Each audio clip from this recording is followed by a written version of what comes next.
Section 3.3. I believe we didn't start this at all on Tuesday. So we're gonna probably be here the majority of the time. I will go as quickly as I can, but we do have 2 sections to cover in full today so that we don't get behind. So first thing you can take a look at there are your learning objectives. I feel like that's important for me to start doing each time, so they're going to be on there. All right, and everybody's here. Okay. And I will also put up the video from last time after class. Okay, so arc length for vector functions, I just wanted to pull that very large definition out there for you. This is what we're gonna start diving into. So the textbook had it. I thought it was good to pull out, so I went ahead and did that. You guys can write it down. I would probably say to pay attention to this part. Be given this.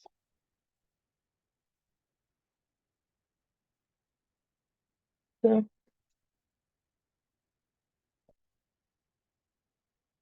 hopefully everyone can see that. Okay. All right.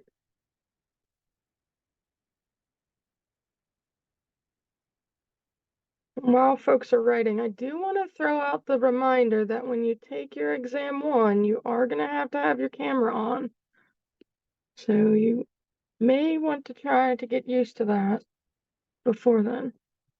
All right, so theorem 3.4, arc length formulas. We have plane curve and space curve. So we're more than likely going to have an example with both, but you'll want to write those down.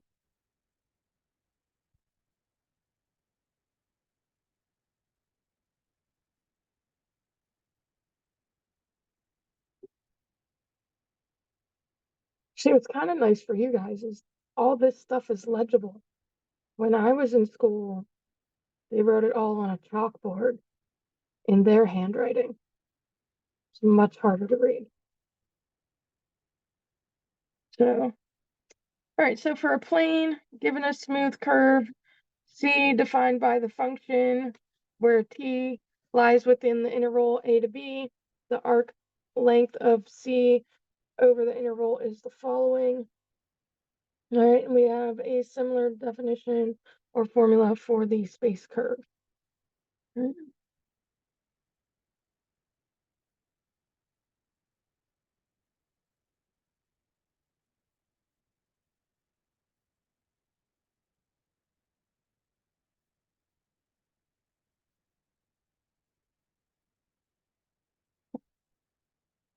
So we're going to check out a definition. All right, and I believe I can try to write neatly and get this all on one. Okay, so we'll start with part A. So in part A, we are given R of T equals 3T minus 2I plus 4T plus 5J. And we are told that the interval is from 1 to 5 inclusive on both. Okay, so we are going to use this equation.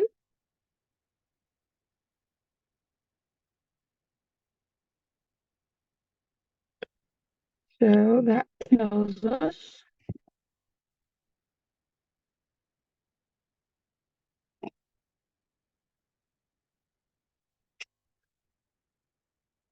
we'll have R prime of T equal to 3i plus 4j. So that's going to give us s equal to a to b magnitude of r prime of t dt.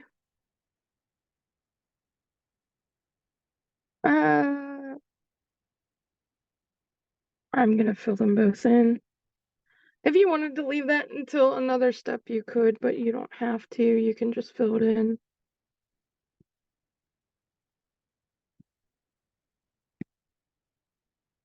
So then we would get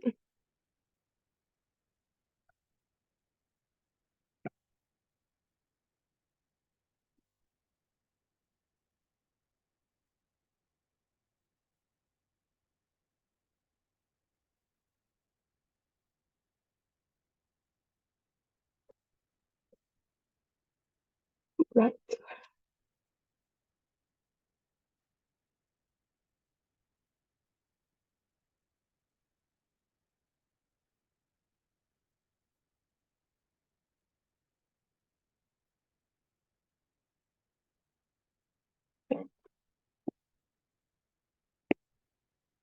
All right, so for part B, we're going to use equation 3.12. So for the sake of fitting stuff on here, I'm not going to rewrite it. And I'm going to go straight to r prime of t.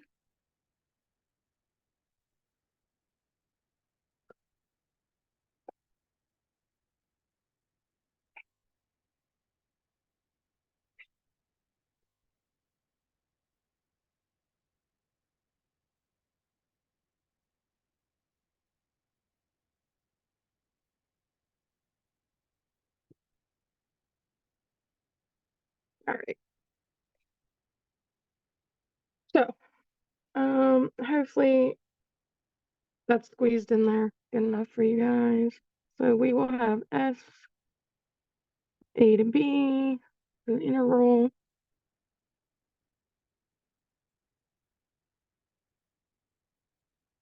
a t. All right, so that's going to give us from 0 to 2 pi.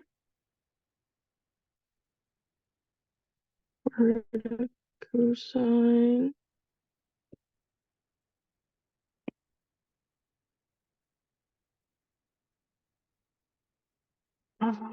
really wish I could just copy and paste it.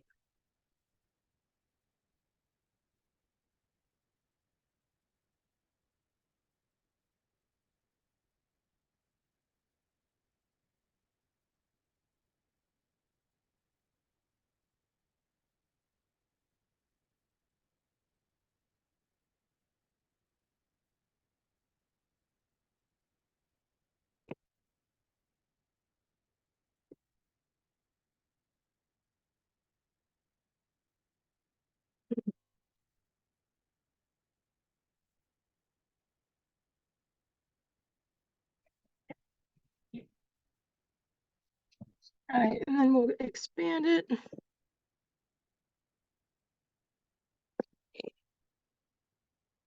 This is a super long line, so it might have to go down on the next one.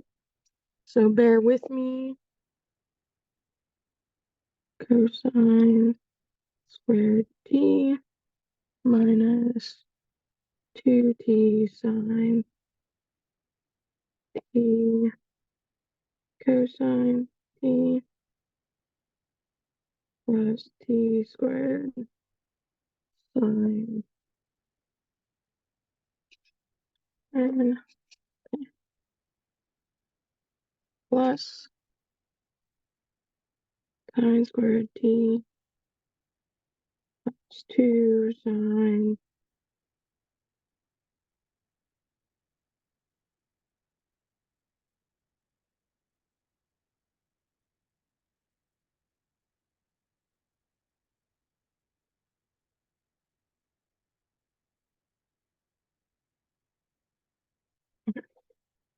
All right, and then we'll combine. Oops. So we'll get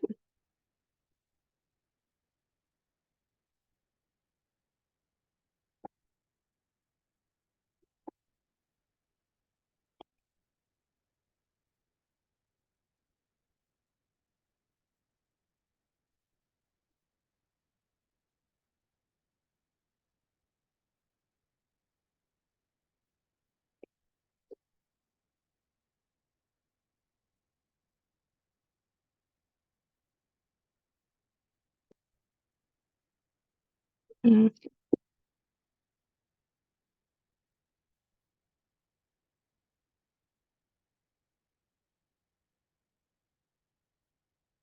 okay, and then all of that will give us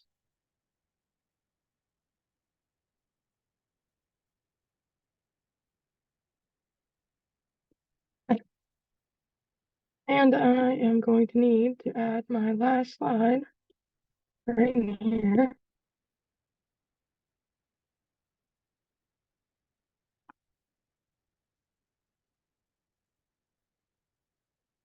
Okay, so we're going to use the table integration formula, which is going to tell us that we have the square root of u squared plus a squared du will give us u over 2 u squared plus a squared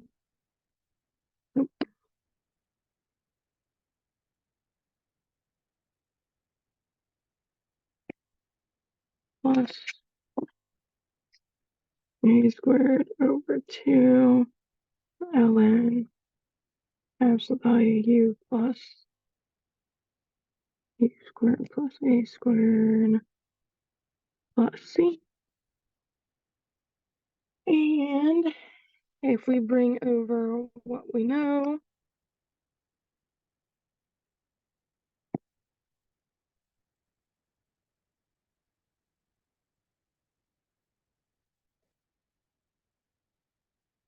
and fill it in, now 1/2 t squared plus 5 plus 5 ln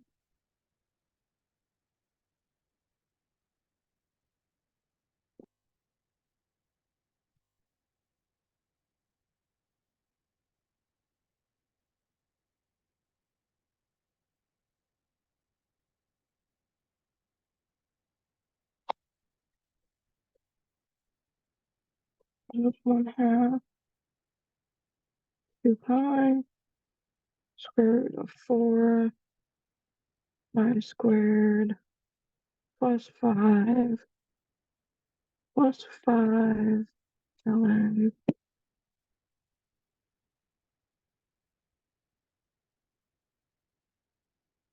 2 pi the square root of 4 pi squared plus 5 minus 5 halves ln square root of 5, which will give you approximately 25.343.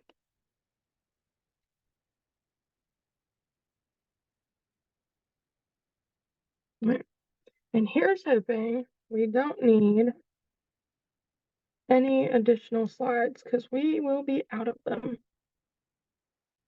Okay.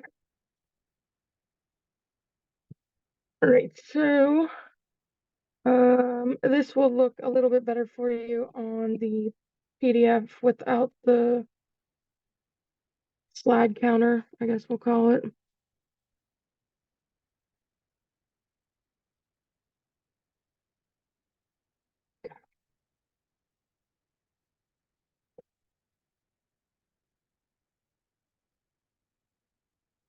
So if you pay attention to this and you work through this problem, This gives a formula for the length of a wire needed to form a helix with end turns that has a radius r and a height h.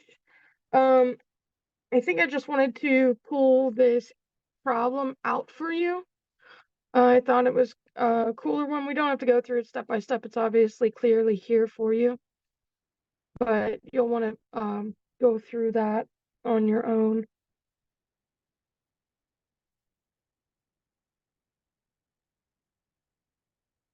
And then more than likely, we're probably going to end up using one of these equations or formulas in an example.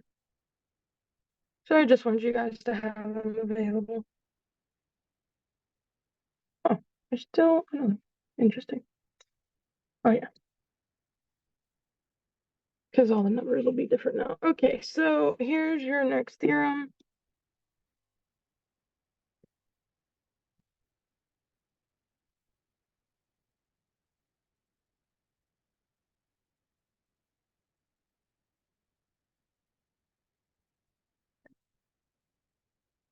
All right, and I believe we're going to use equation 314 in the next example, at least for part A. So I would write that down. Part. Oh, that's a little bit easier for you.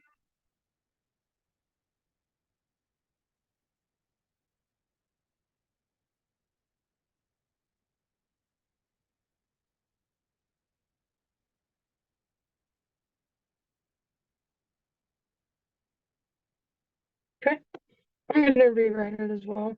So, all right, cool. I did have exercise. Okay, so we're going to work on the first solution here. So we're going to work on part A. So part A, we're given r of t equals 4 cosine t I plus 4 sine t j with t greater than or equal to 0. And then for the solution, we're going to use equation 314. So that's going to be s of t equal to a to t, the magnitude of r prime, actually du.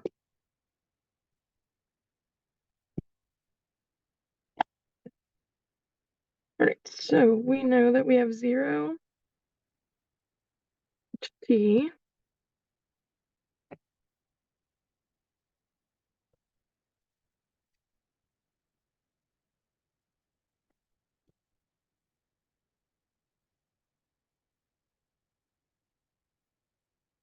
Right, so that gives us 0 to t.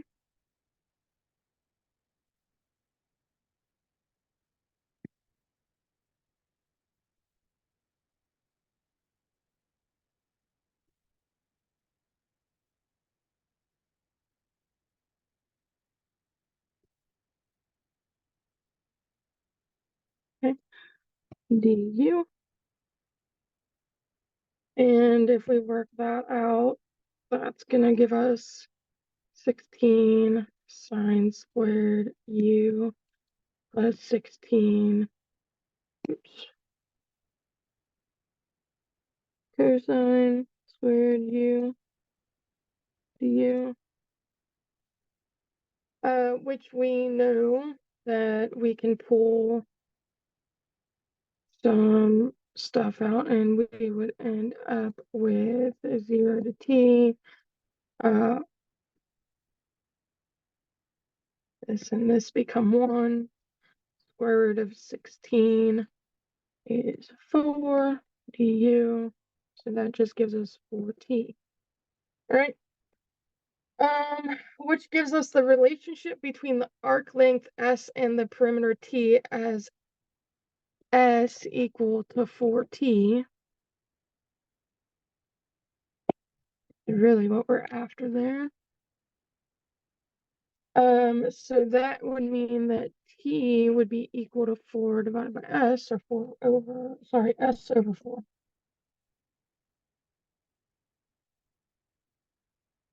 S over 4. So the next thing we want to do is replace in the original function for T. So we'll have R of S, which will really be R of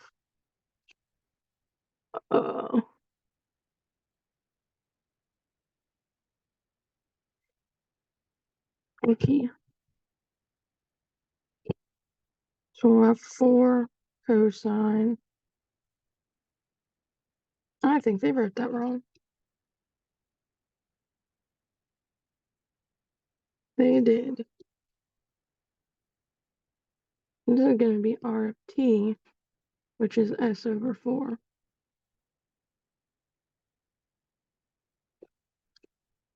So 4 cosine I plus 4 sine S over J.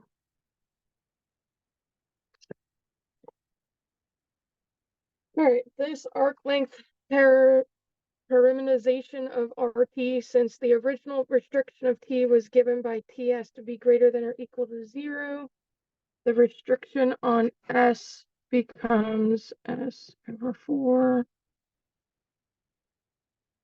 or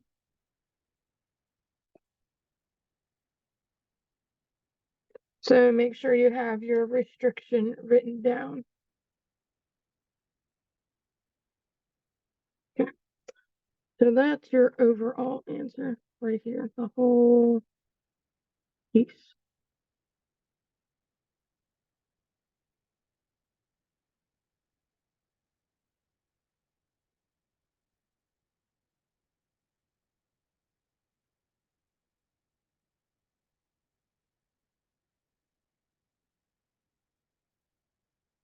Yeah, we're gonna do another one.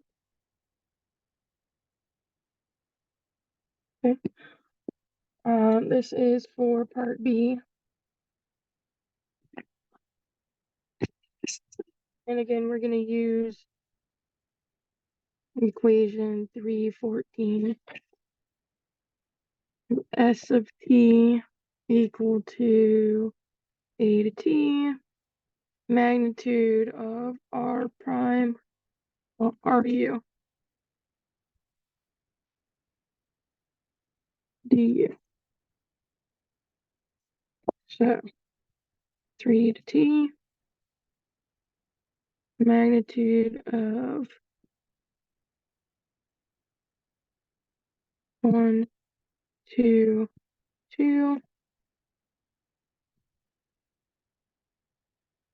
can see that from up here. 1, 2, 2.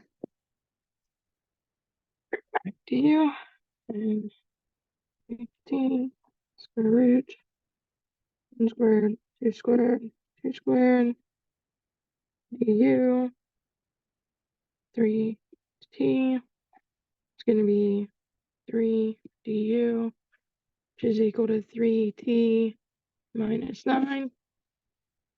Okay, so then if we do the same thing where we're shoving it into that relationship, s equals 3t minus 9, and then we work to solve it for t, we get s over 3 plus 9.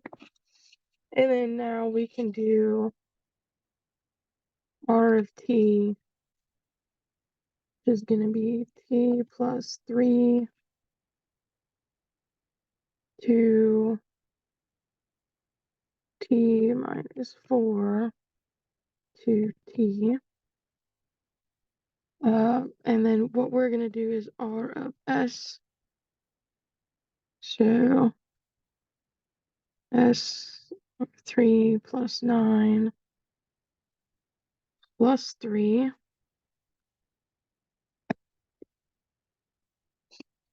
And then we will have 2 times S over 3 plus 9 minus 4 and then 2s over 3 plus 9. Okay. And then if we combine all that, we're going to end up with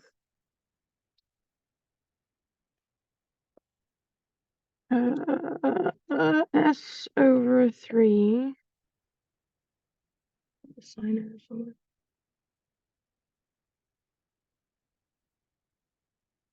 No, I forgot to divide.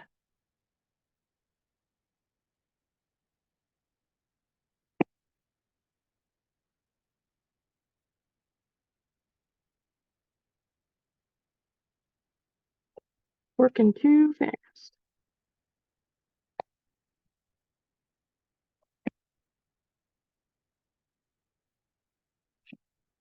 So s over 3 plus 6, comma, 2s over 3 plus 2,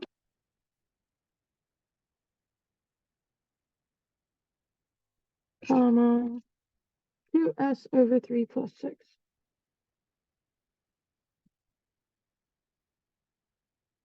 And then we need our restriction. So it was t has to be greater than or equal to 3.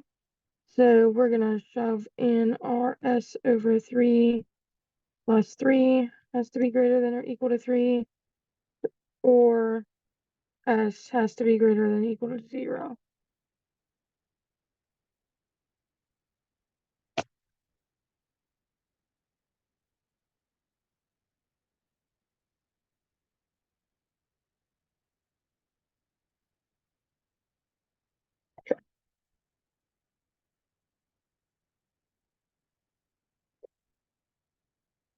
All right.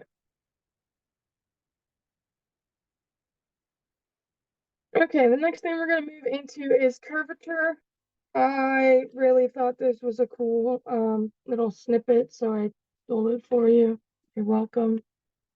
In case you don't look at the textbook, here is a little snippet for you.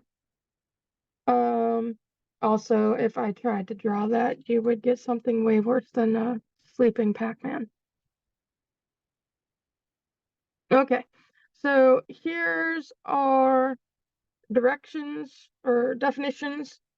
There is a proof in the textbook. It was way too long for me to get it into 20 slides, so unfortunately you have it. You have it in your textbook. You can take a look at it if you wish. Again, I would recommend certain formulas.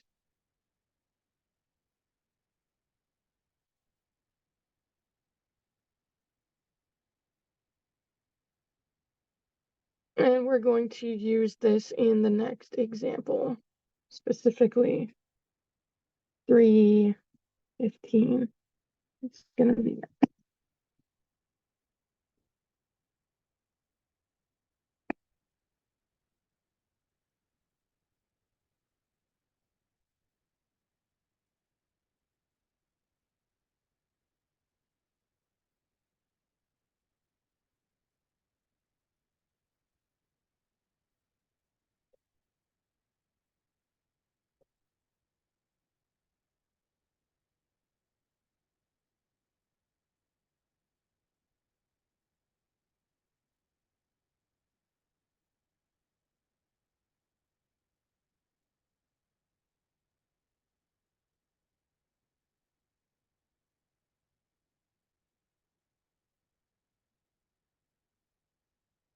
moving pretty quick.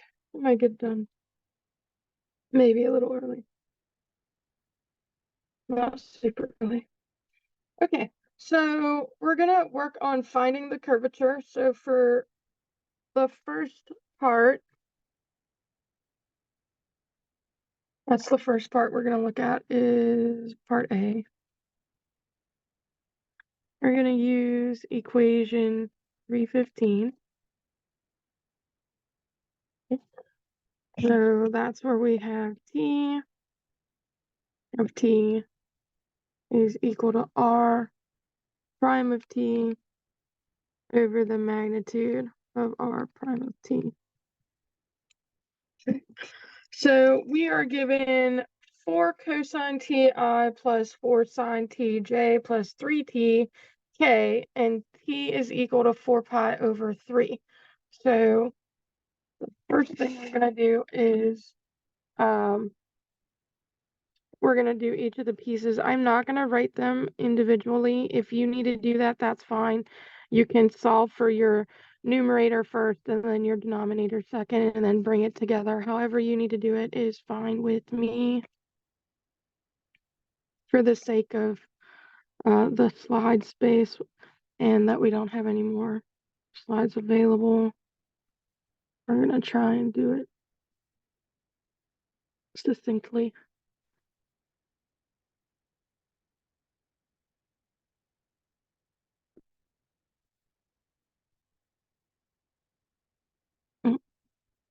Plus.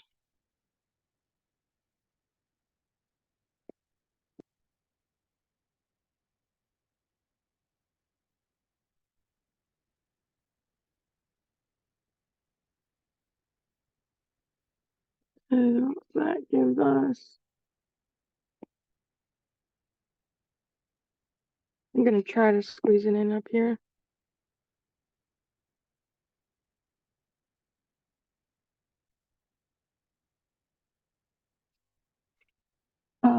Minus 4/5 sine t 4/5 cosine t and 3/5. Obviously, you guys want to write your answer in a straight line. I'm just trying to squeeze it in. All right, so the next thing we're going to calculate is big T prime of t. That's going to be negative 4/5 cosine t negative 4/5 sine t 0. So now if we apply this to equation 315,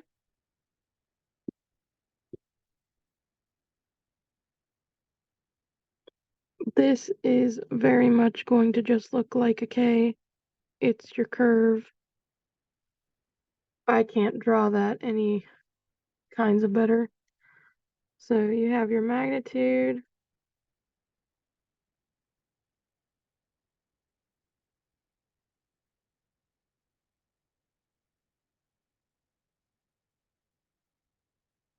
Okay. We want the magnitude of what we just found.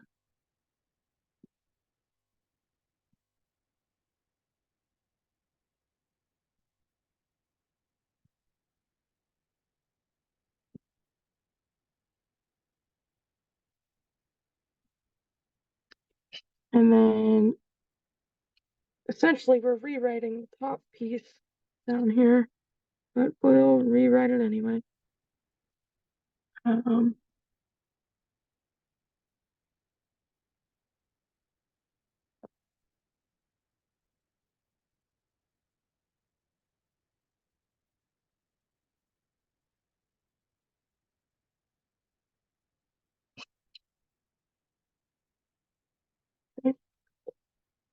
And then we get the square root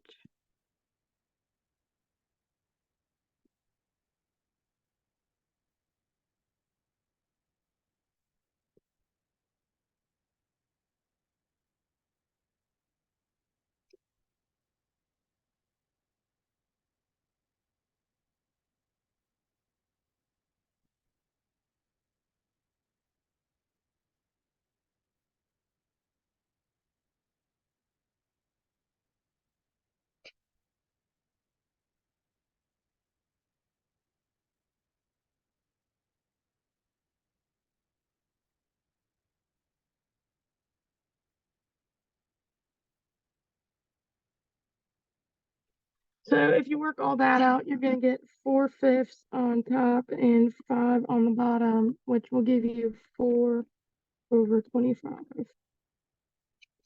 Okay. The curve of this helix is consistent to all points on the helix. So let me show you what that looks like visually.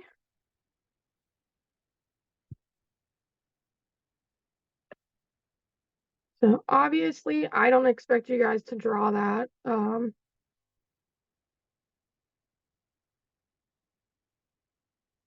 You may have to select it from a multiple choice, potentially.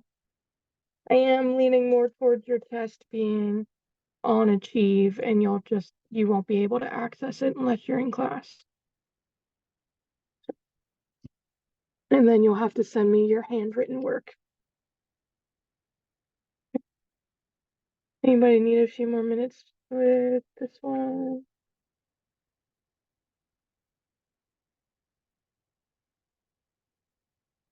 Good. Okay. All right. So we're going to move on to part B.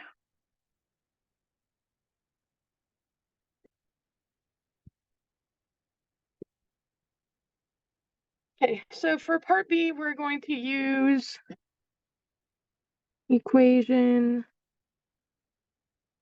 316 eventually. Actually, we might use 316 first, and then we use 317. Okay, so the first thing we need to do is we need to calculate y prime and y double prime. So we know that y is equal to r square root of 4x minus x squared. So we can rewrite that as 4x minus x squared to the 1/2 power. So then that will give you y prime as 1/2 4x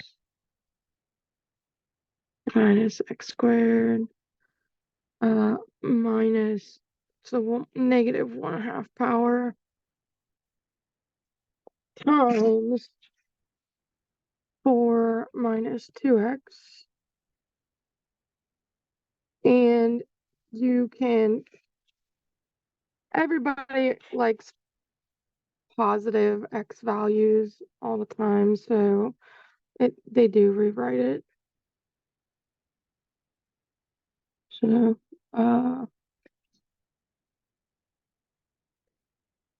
they didn't rewrite it. They brought the 1/2 in. They brought this guy over to here. Let me move this.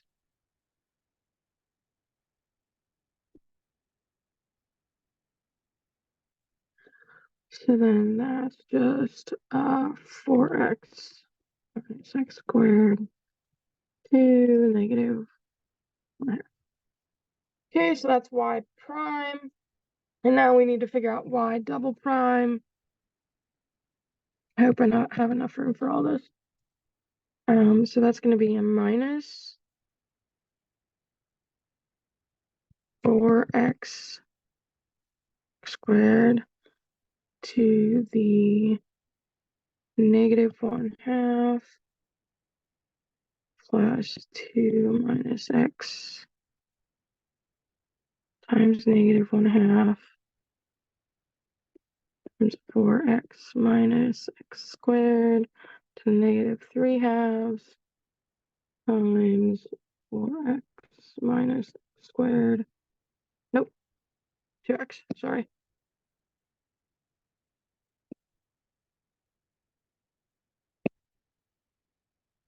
Four minus 2x.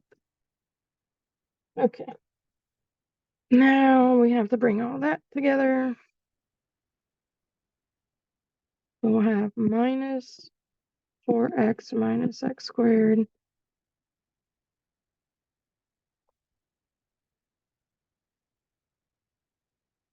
over 4x minus x squared to the 3 halves minus 2 minus x squared over 4x minus x squared to the 3 halves. And if we bring that together, we get minus out front 4x minus x squared to the 3 halves. Okay, now we're going to use equation 317. Okay.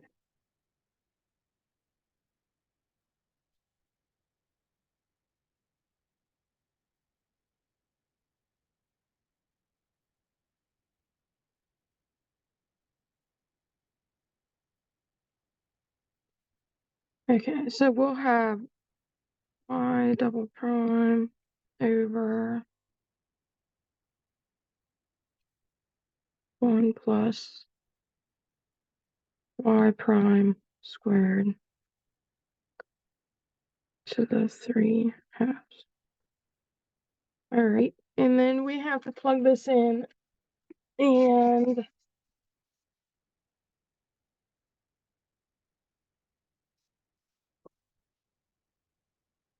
you're gonna want to be super organized with your work.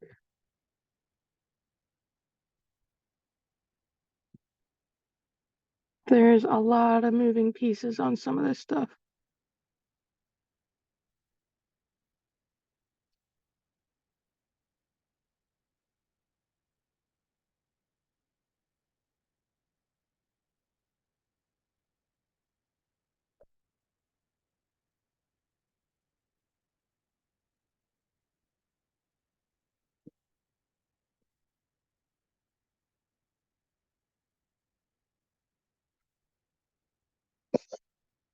Then that becomes,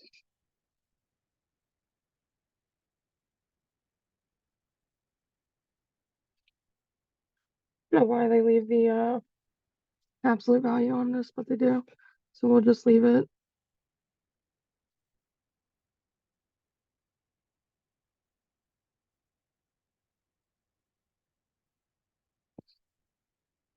Okay, so if you clean up the denominator, you're gonna end up with 1 plus 2 minus x squared over 4x minus x squared with the 3 halves outside. I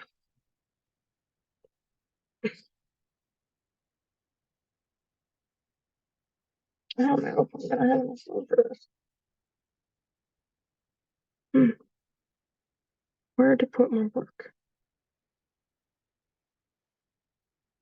Sure.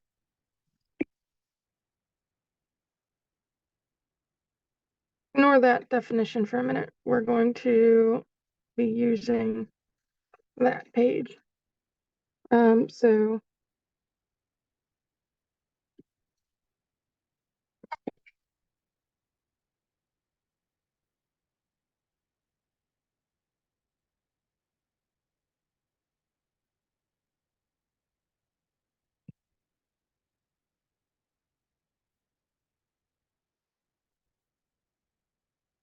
and then we do some more work down here. So 4x minus x squared plus x squared minus 4x plus 4 all over 4x minus x squared.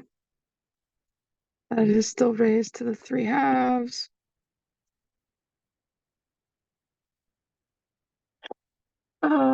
Then that works to 4 over 4x minus x squared to the 3 halves. And then 4x minus x squared the 3/2 over 8. And if you work all that out, you end up with 1/2. Okay. So the curvature of this circle is equal to the reciprocal of its radius. There's a mirror issue with the absolute value in equation 316. However, a closer look at the calculation reveals that the denominator is positive for any value of x. So I do want to go back to the other slide real quick though, because I want you to see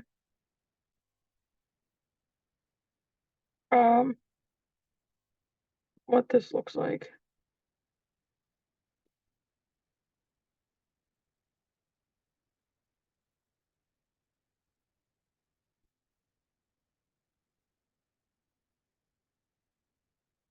Okay. So you can get your image from that. I'm gonna bring this back this way. I'm glad we were able to get continued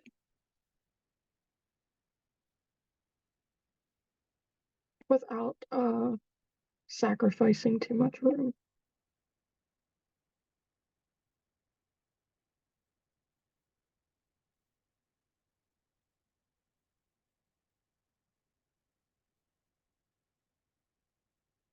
Okay. All right, we are going to be diving into these definitions next, so you will want to write them down. 318 is for the next card, and then I assume we use 319 in the next one.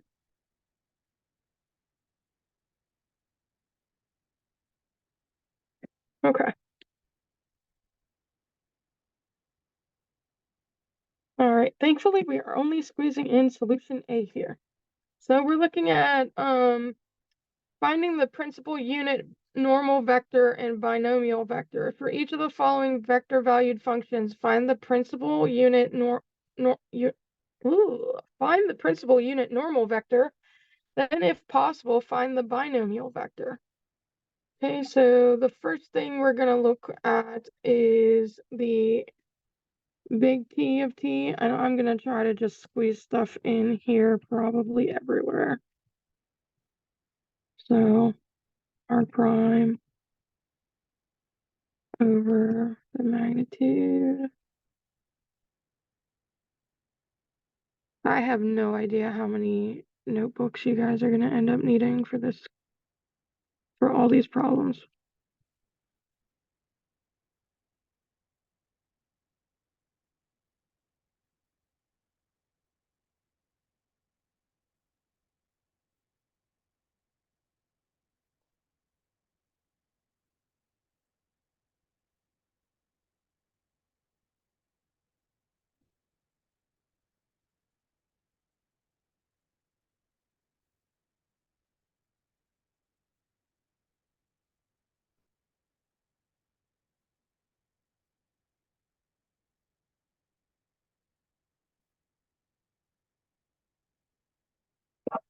Okay.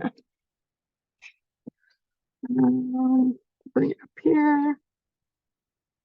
We have two solutions. Okay. So I actually think we can maybe go a little quicker. Do you guys see that? Where's that?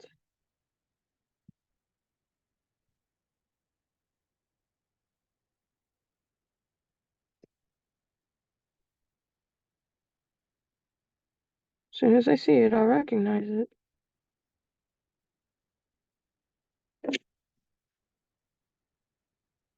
Where was this? Aha. All right. So do we see this? Okay, this part A. It leads to, this part down here. It's gonna end up working out the same. It's gonna be the 4. So what example was this? Example 310. I'm just trying to save us a little bit of room on the rewrite. So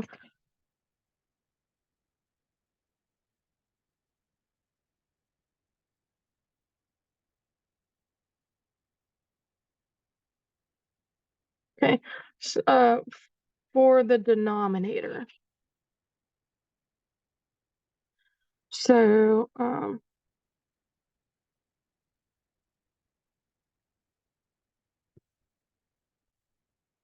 okay, so you can go through and do all the steps, but I'm going to skip because we still have more work to do on this problem.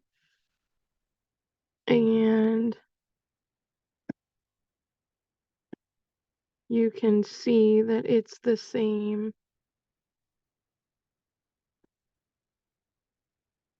So we're going to end up with a 4 here. They probably did that on purpose.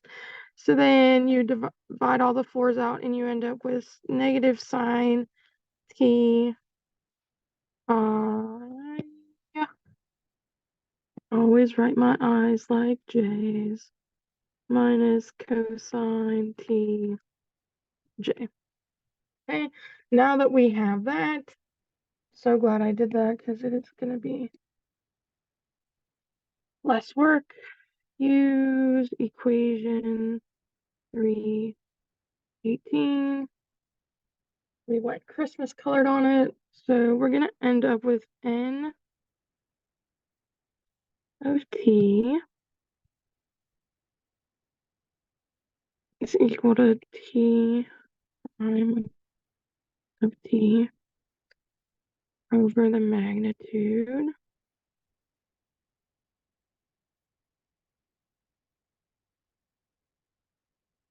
So we get negative cosine t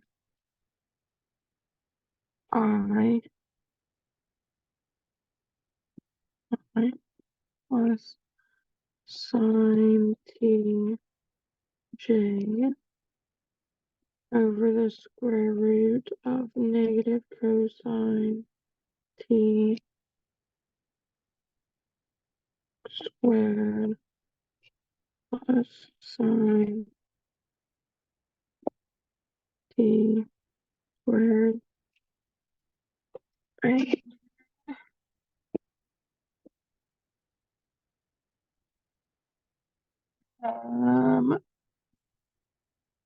What you will notice is that negative cosine, I'll just kind of write it down here. Negative cosine t quantity squared is going to give you a cosine squared t, and then we'll have sine squared t. So that's going to just be the square root of 1, which is 1. So that's going to end up with an answer of negative cosine t I plus sine t j. Okay. Notice that the unit tangent vector and the principal unit normal vector are orthogonal to each other for all values of t. And you can test that for yourself by, what color haven't we used? I guess we'll go with yellow. So you can do t of t dot n of t. So negative sine of t, negative cosine of t dot negative cosine of t sine of t. So that's going to be sine t cosine t minus cosine t sine t, which is equal to 0.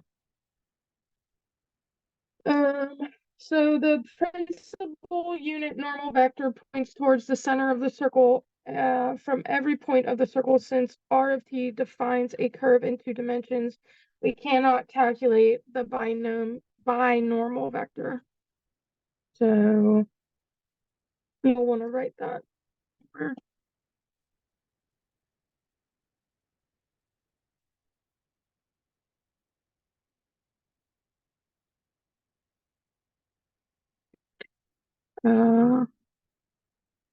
Since r of t is 2d.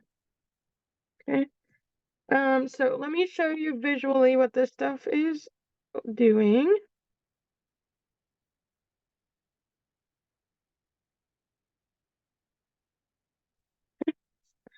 So there you have it.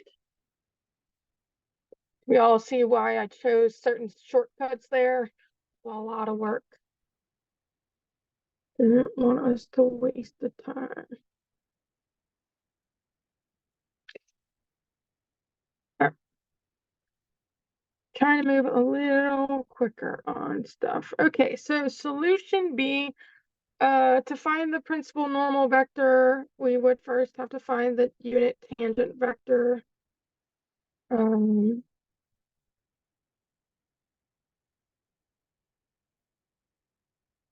This one is super duper long. Do I even have the room for it?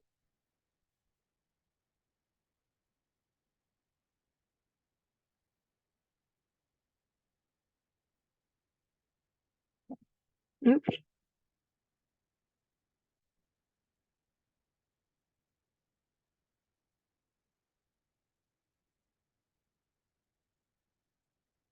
Okay. This one's really long. I will do this. I'll pull this slide out and I'll do it by myself and send it to you guys. It is a very long problem. So I will probably do that for you tomorrow evening. Tiffany, can you just email me to do example 312 part B separately? You don't have to do it right this second, but just like remind me, send me a little reminder. All right. Totally turn those notifications off. All right. So this is a another little snippet that I took from your textbook that I just wanted you guys to have. You can read it later with the PDF. Same with this. Okay. So last example that we're going to go over for 3.3, and then we'll move into 3.4, which is the last chapter, which is why we'll have to start thinking about your first test. Okay, so finding the equation of an oscillating circle. Okay, find the equation of the oscillating circle of the helix defined by the function y equals x cubed minus 3x plus 1 at x equal to 1. So the first thing we need to figure out is the curvature at x equal to 1. That's this fancy k. Right? So we're going to look for f double prime of x over 1 plus f prime of x squared to the 3/2. Okay. So that's going to give us 6x on top. And 1 plus 3x squared minus 3 squared 3/2. Okay, so if you work all of that out, we are going to get a curvature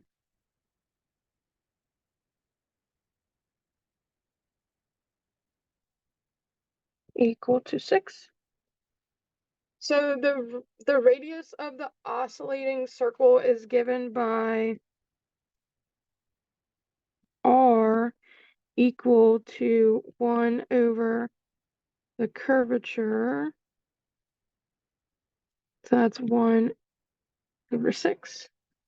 So the next thing we need to calculate is the coordinates of the center of the circle.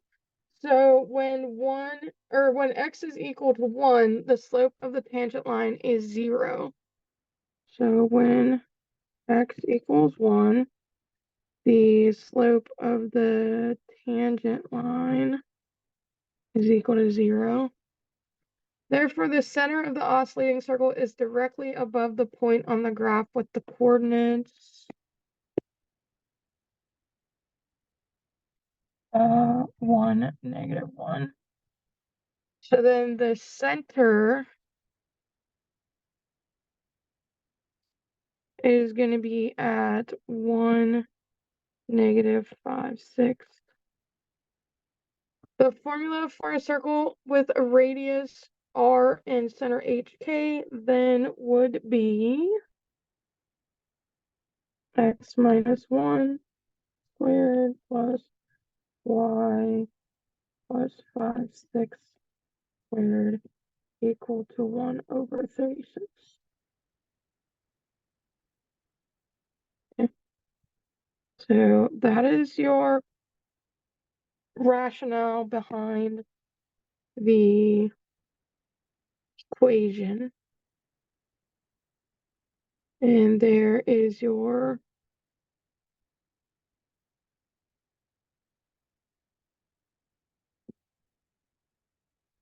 solution. Okay.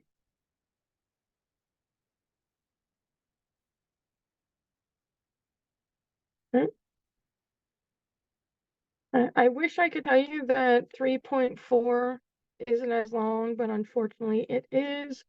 So I'm going to try to do it as quickly as possible. This is just the actual oscillating point.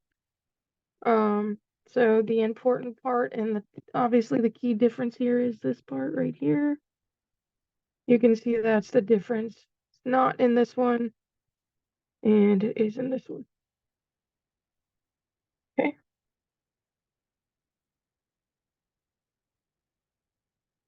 All right. We are going to fly into the next set.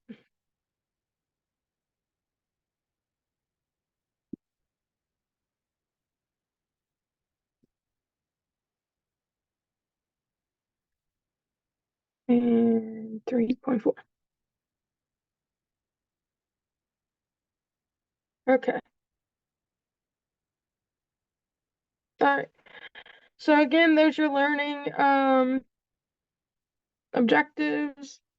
Here you can see some more definitions. The premise of these definitions should be ones you have seen before, but they may look a little different. We are going to use all three of these equations, so you will want to write them down. So velocity is equal to v of t, which is the same as r prime of t. Acceleration is equal to a of t, which is v prime of t or r double prime of t. And then speed is equal to the magnitude of v of t or r prime of t, that magnitude, or ds over dt. So you have a lot there to try and memorize or write down for now, and I will probably more than likely give you a formula sheet. Okay. Okie dokie. All right, since r of t can either can be in either 2 or 3 dimensions, these vector valued functions can have either 2 or 3 components. In 2 dimensions, we define r of t as x of t I plus y of tj, and in 3 dimensions, we bring in the z of tk. Then the velocity, acceleration, and speed can be written as shown in the following table. So you'll have position, velocity, acceleration, and speed. And they give it to you in both 2 and 3 dimensions. If you do not want to write it down right this second, that is fine. Leave a space or just write it. You come back to it. All right. So, hopefully I will be able to squeeze this in because we only have 2 extra slots. All right, so studying a motion along a parabola. A particle moves in a parabolic path defined by the vector valued function r of t equal to the following, where t measures time in seconds. Part A says the solution for B is just the drawing. Find the velocity, acceleration, and speed as functions of time, and then sketch the curve along the velocity vector at time t equal to 1. Okay. So the first thing we want to do is to figure out our equations. So for part A, we're going to use the equations from the first slide, which are, or second slide, 320, 321, and 322. Okay. So V of t is r prime of t. So that's going to be 2ti minus t over the square root of 5 minus t squared j. All right. I just feel like switching it up everything. So a of t is equal to v prime of t. So that's going to be 2i minus 5 times 5 minus t squared to the negative 3/2 j. And then the next one is speed, which is v of t, fancy v. So that's the magnitude of r prime of t. So that's the square root of 2t squared minus, well, plus minus t over the square root of 5 minus t squared. So that's going to work out to the square root of 4t squared plus t squared over 5 minus t squared. And then if you want to combine that, I mean, I think it looks a little bit grosser, but that's what the book is doing, so we'll follow that. 21t squared minus 4t squared over 5 minus t squared.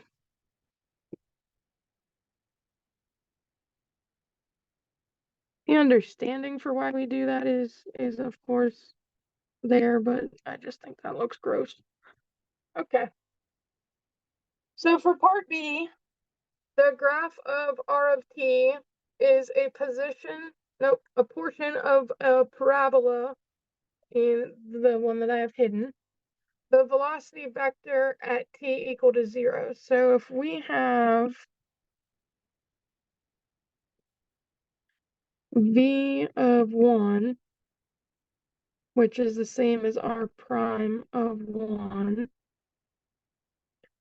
then we would have 2 times 1i minus 1 over the square root of 5 minus 1 squared j, which would be equal to 2i minus 1/2 j. And the acceleration vector at t equal to 1 would be a of 1, b prime of 1. So that would be 2i minus 5 times 5 minus 1 squared raised to the negative 3/2 j, which would work out to 2i minus 5/8 j. And then we're going to remove this so you guys can take a look at the vector. So it says, notice that the velocity vector is tangent to the path as is always the case. So that's everything you need for that problem.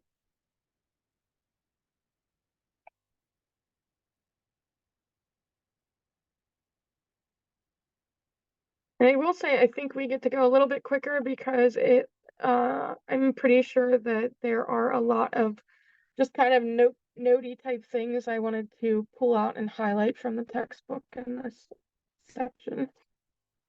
So here's an application-based idea for velocity vectors.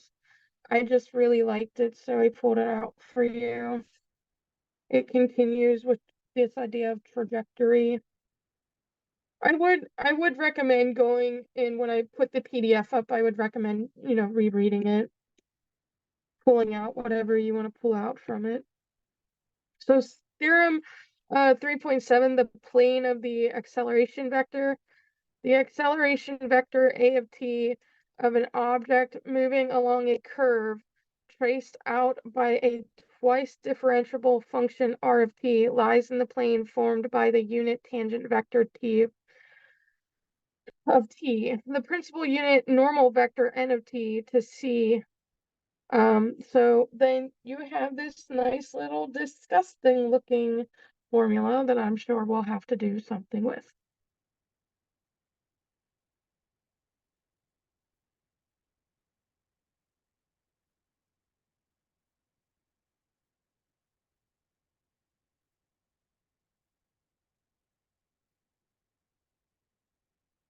Okay.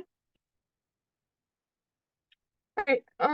I chose to give you guys the proof. I don't know if some of you like kind of approach it and you're like, well, why is this thing working the way it's supposed to be working? So this is why it exists. You don't have to write that down. I just wanted to give it to you.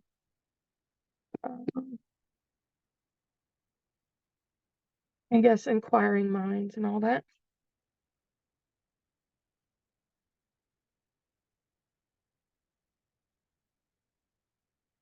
And I feel like we might get done a little bit early, so remind me that I do have some super cool things to share with you guys after the lesson.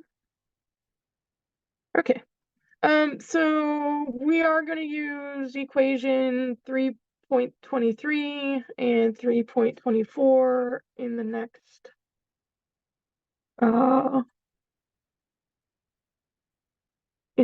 problem.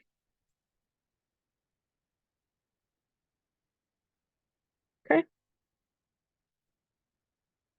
And then again, I just wanted to pull, I obviously I like the visual of things, so I pull them out for you if I think it's worth pulling out when I'm going through. Okay, so the first thing we're going to do here is we're going to go with equation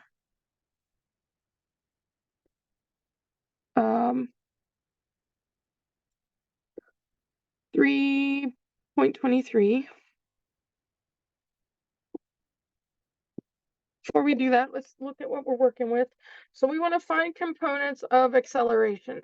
Particle moves in a path defined by the vector valued function, and it's given where t measures in seconds and the distance is measured in feet. We want to find a sub t and a sub n as functions of t. So the first thing we're going to do is we have to find v of t, which is r prime of t. And that works out to be 2ti plus 2j. Sorry. Oh no! Can I undo that? Tell me I can undo that.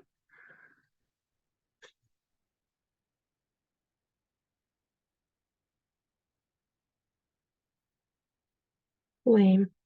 Ah! Haha. Oh. Thank you, technology. Thank you. All right.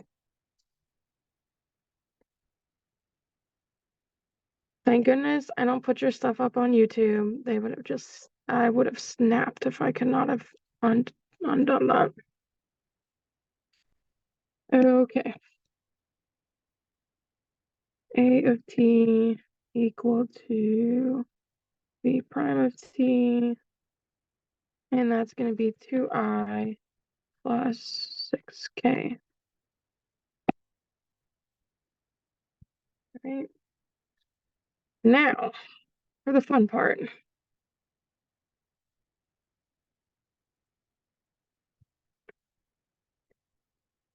So this is going to be v dot a over the magnitude of v. Right? So everything we just found, shoving it all into this formula. So we will have 2ti plus 2j plus 6t minus 3k dot 2i plus 6k all over the magnitude of v, which is 2ti plus 2j plus 6t minus 3k. Right? So if we pull stuff together, we get 4t plus 6t minus 3 over the square root of 2t squared plus 2 squared plus 6 minus 3, 6t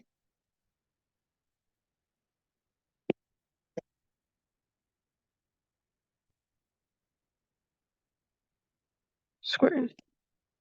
So pulling that all together, we end up with 40t minus 18 on top, and the square root of 40t squared minus 36t plus 13 on the bottom. So that is that part. But we are not finished yet because we now have to find a sub n,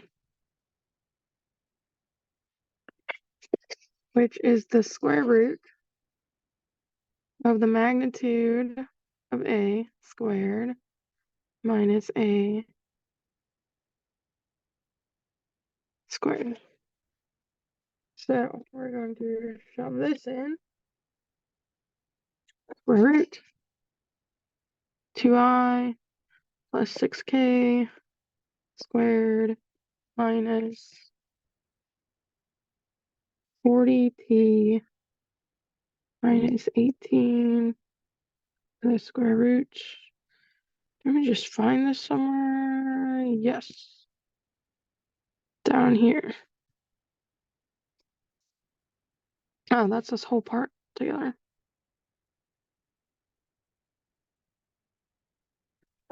Okay.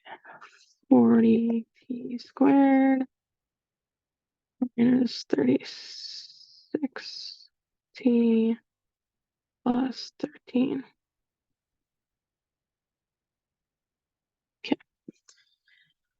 So we get 4 plus 36 minus 40t minus 18 squared, squared over 40t squared minus 36t plus 13. And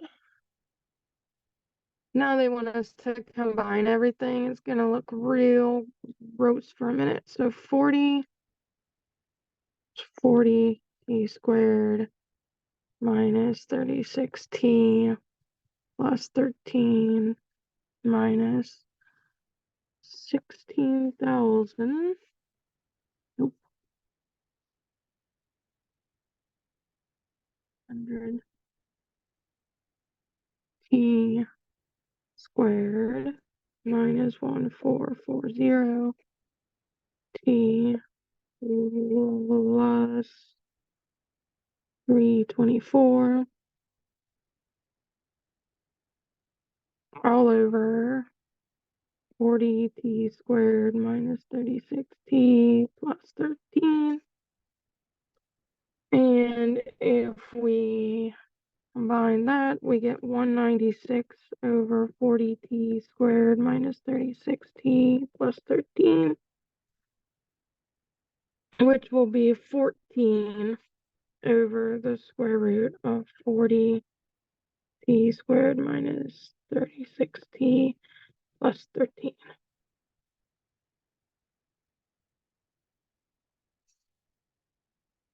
Super long. And that's not even both parts. That's just part A. Luckily, part B is a lot nicer looking.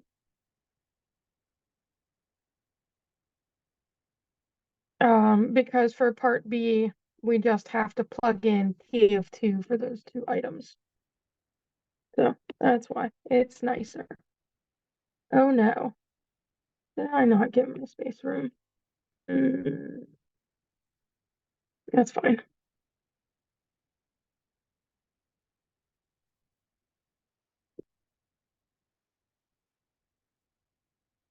Okay.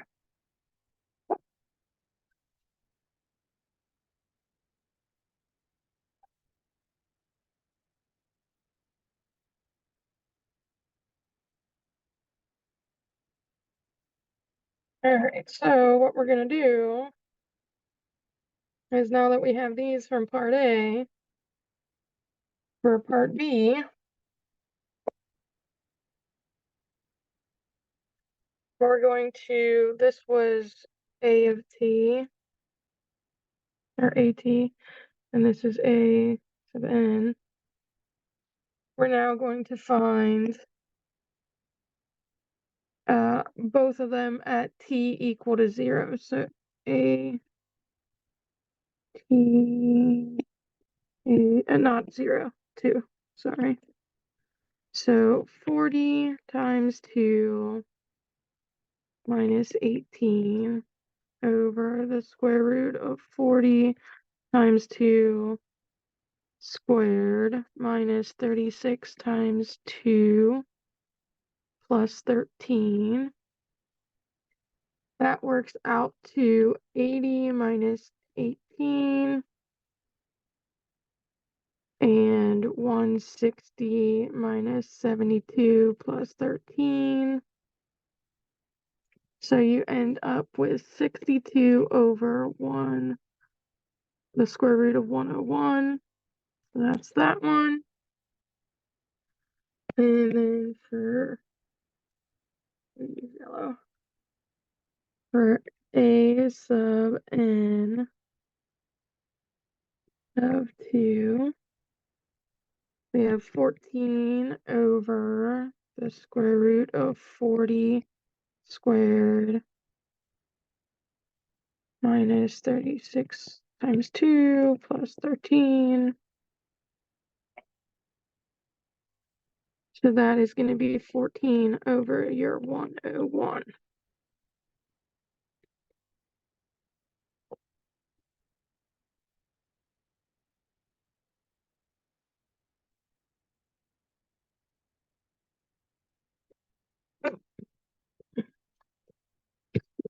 Just in case you review that later and you don't know where it came from. Perfect. All good. Should be, especially for part B there. Okay, so projectile in motion. Again, I just like some of this stuff from your textbook, so I pull it. Same with this bad boy. All right, So, this is an application-based example. So, motion of a cannonball. During an Independence Day celebration, a cannonball is fired from a cannon on a cliff toward the water. The cannon is aimed at an angle of 30 degrees above the horizontal, and initial speed of the cannonball is 600 feet per second. The cliff is 100 feet above the water. For part A, we want to find the maximum height of the cannonball. For part B, how long will it take for the cannonball to splash into the sea? And for part C, how far out to sea will the cannonball hit the water? I want you all to know that I don't put anything past the state of Florida, so I'm sure they shoot cannonballs into the water all the time, whether it's 4th of July or not. I can't speak for any other sea-facing state. All right, so for part A, well, the first thing we want to find is the position. So we have some work we have to do prior to finding parts A, B, and C. And I hope I gave myself some room. I did. Okay, so the first thing we have to do is a little bit of groundwork. So we need to find S of t, and that's going to be given as v of, so the initial velocity of t cosine theta I plus the initial velocity t sine theta minus 1/2 g t squared j. All right, so we know that theta is equal to 30 degrees. We know that g is equal to 32 feet per second squared. And we know that the initial velocity is equal to 600 feet per second. Okay, so then the position equation is going to become S of t equal to 600 t cosine 30 degrees, technically, I, plus 600 t sine 30 degrees minus 1/2. I'm going to squeeze it in here. 32 times t squared j, which will work out to S of t being 300 t square root of 3I plus 300 t minus 16 t squared j. Okay, so that is what you need in order to even get ready to do part A or any of the parts. So for part A, we want to find v of t, which is the position, the s prime of t. So that's going to give us v of t equal to 300 square root of 3I plus 300 minus 32t j. Therefore, the vertical component of the velocity is given by the expression 300 minus 32. Setting this expression equal to 0 and solving it for t will give us, just write it down for you real quick. So that's going to give us t equal to 9.375 seconds. Okay, so then we need to place that back into our position function. So we're going to find S at 9.375. I'm not going to rewrite it if you guys are okay with that. You should know where it kind of is going to fall into. So you'll end up with 4,871.39 I plus 1406.25 J. Okay, so therefore the maximum height of the cannonball is going to be the 1,406.25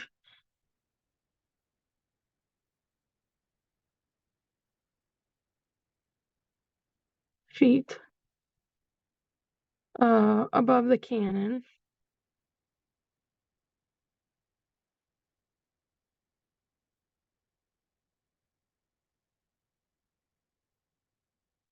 And that actually, if you add the cliff, so if you consider the cliff, it would be 1506.25 above sea level. So really you have two answers for that one. It depends on your perspective. Considering that they tell you that the height is equal to h, I would lean more towards the second one.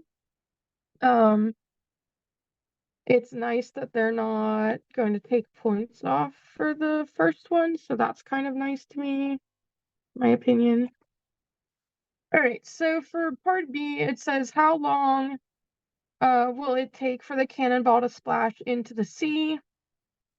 So for this one, when the cannonball lands in the water, it is 100 feet below the cannon. Therefore, the vertical component of the position vector is equal to negative 100. So setting the vertical component of your position equal to negative 100, we would have the following. So this is for part B. And we're going to do the 300. Let's write it a little bit neater than that. The 300 t minus 16t squared. God is writing on a tablet. So sloppy. All right, so we're gonna move that over.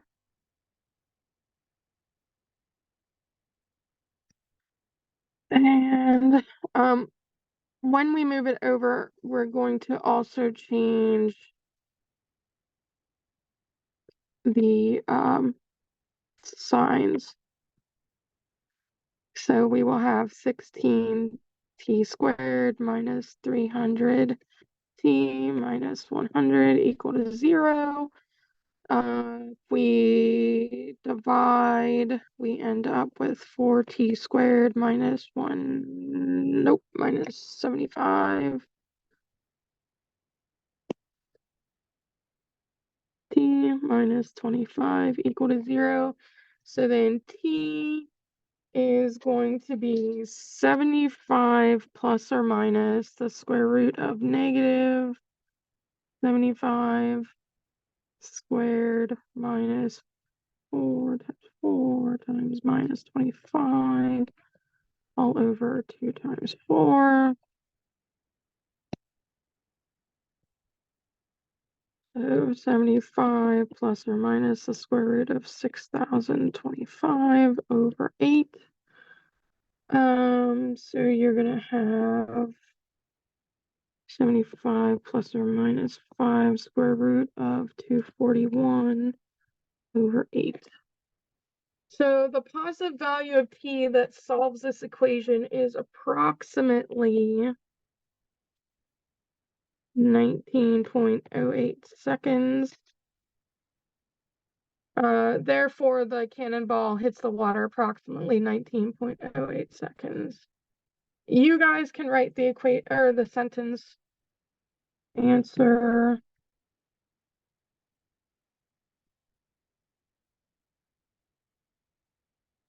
Okay. All right. You're almost done. Look at us moving and grooving, getting it done within a lot of time frame. All right, so to find the distance, how far out to sea will the cannonball hit the water? We want to substitute the answer from part B into the position equation. So this is for part C, but from part B, T was equal to 19.06 seconds. We're going to put that into our position function. Again, I'll be nice. I'll write it out this time because it's on a separate page.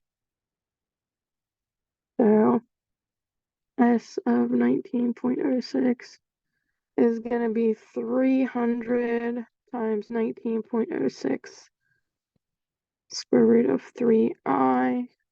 Oh, the I is not under the square root. I plus 300 times 19.06 minus 16. Oh, it's actually a 0.08. Sorry, guys.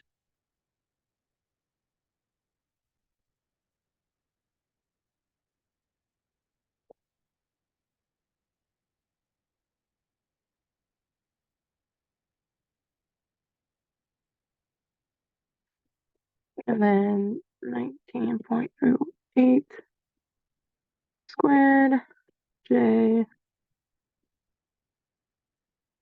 So if you work that out, you will get 9,914.26 I minus 100.742 J.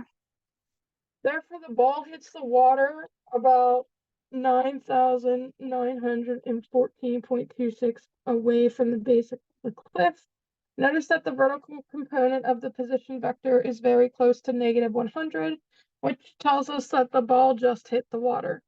Note that 9,914.26 feet is not the true range of the cannonball, since the cannonball lands in the ocean at a location below the cannon. The range of the cannon would be determined by finding out how far the cannonball is when it hits 100 feet above the water as the same altitude of the cannon. So that's just some extra tidbit information, but for the sake of this question, it lands, so X here is approximately 9,914.26 feet.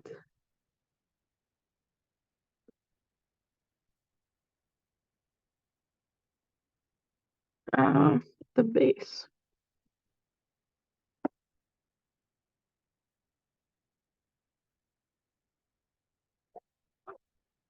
Okay. I would highly anticipate a problem like that on your test. I think it's very nice. I think it has a lot of point potential.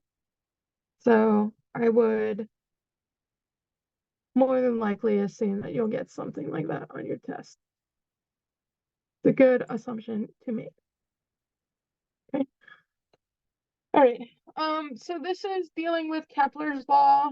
If you're interested in the proof, it is in your textbook. We're getting pretty close on time, so I'm just going to keep it rolling. So again, this is Kepler's law.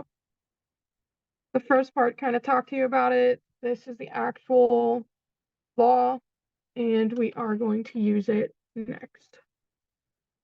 Okay, so in the beginning of the chapter, we talked about Halley's Comet, or at least your textbook did. So it wants to know the period of Halley's Comet is approximately 76.1 years, depending on how closely it passes by Jupiter and Saturn as it passes through our solar system. Let's use T equal to 71.6 years, or 76.1 years. What is the average distance of Halley's Comet from the sun? So in order to figure this out, we are going to take, and we have to find it in seconds. So we're going to do 27.3 days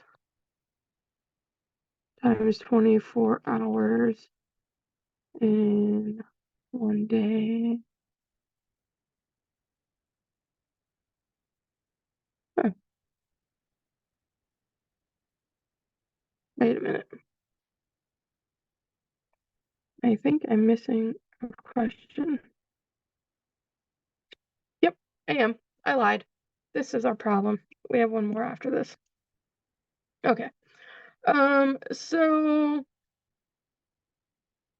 it says, given the mass of the moon is 7.35 times 10 to the 22nd kilograms, the mass of the Earth is 5.97 times 10 to the 24th kilograms.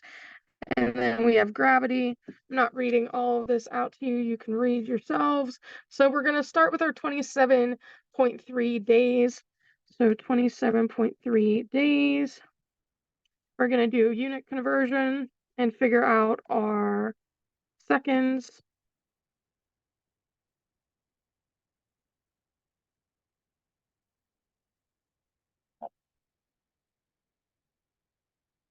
So if you do your conversion, you get the following seconds. Okay. Once you have that, we're going to put it into Kepler's law. So I'm actually going to just keep working from right here. And that's going to be 4 pi squared a cubed over, and we have this information given to us, 6.67 times 10 to the negative 11th meters cubed over kilograms times seconds squared. And then times 7.35 times 10 to the 22nd kilograms plus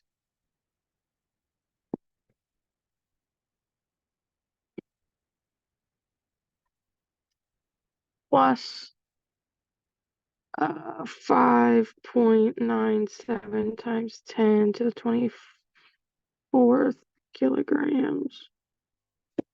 Okay, so if we work some of this stuff out, we're going to end up with 5.563 times 10 to the 12th equal to 4 pi squared a cubed over 6.67 times 10 to the negative 11th meters cubed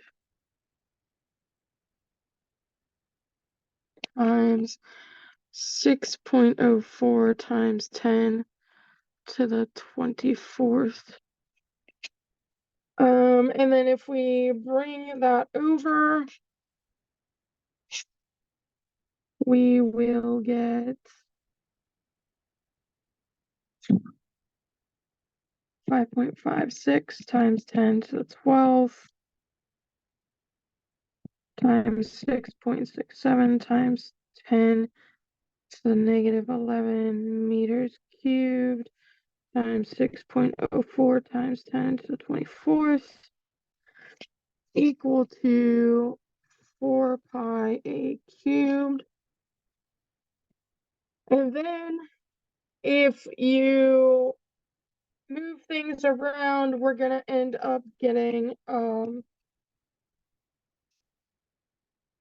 going to pull up into here. So you would get a cubed equal to your 2.241 times 10 to the 27th over 4 pi squared meters meters cubed, yeah. And then if you take the cubed root of that, you get A equal to 3.84 times 10 to the 8th meters, which is approximately 384,000 kilometers. Okay, I believe that's written in your book a little bit too. So the analysis says, according to the solar system nasa.gov, the actual average distance to the moon is, it's only off by, so the actual is 384,400 kilometers. So that means that when this was calculated back in the 1960s, whenever Kepler made it up, he was only off by 400 kilometers. So that's pretty wild. Okay. So this is the last problem. We have 10 minutes, so don't go anywhere. We're almost done. Says using, I already read the question because I got confused on which slide we were on. So, using the equation where we have t squared equal to d cubed with t equal to 76.1, then we would have d cubed equal to 5,791.21. So D would be approximately 17.96 AU, which comes out to 1.67 times 10 to the 9th miles. A natural question to ask is, what is the maximum and minimum distances from Halley's Comet to the Sun? The eccentricity of the orbit of Halley's Comet is 0.967. Recall that the formula is of an ellipse, eccentricity of an ellipse is equal to this guy.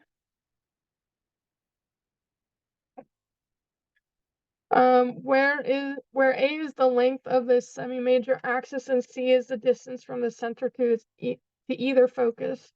Therefore, the 0.967, so 0.967 equal to C over 17.96. So C is going to be approximately 17.37 AU. Subtracting this from A gives the minimum distance, which would be P equals A minus C. So that would be 17.96 minus 17.37. So that would be 0.59 AU. According to the National Space Science Data Center, the minimum distance for Halley's Comet was actually, the actual min was 0.587 AU. To calculate the maximum distance, which would be the max, is it's just a bigger P. A plus C would be 17.96 plus 17.37. So that's going to be 35.33 AU. So that's approximately 3.3 times 10 to the 9th miles. The average distance from Pluto to the sun is 39.5 AU. So it would appear that Halley's Comet stays just within the orbit of Pluto.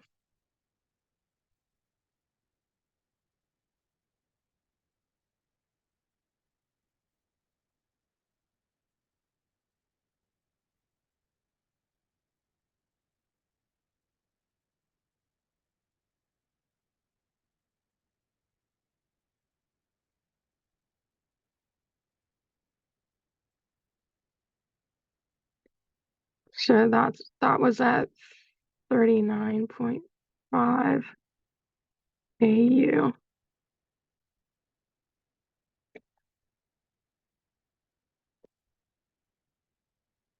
Yeah.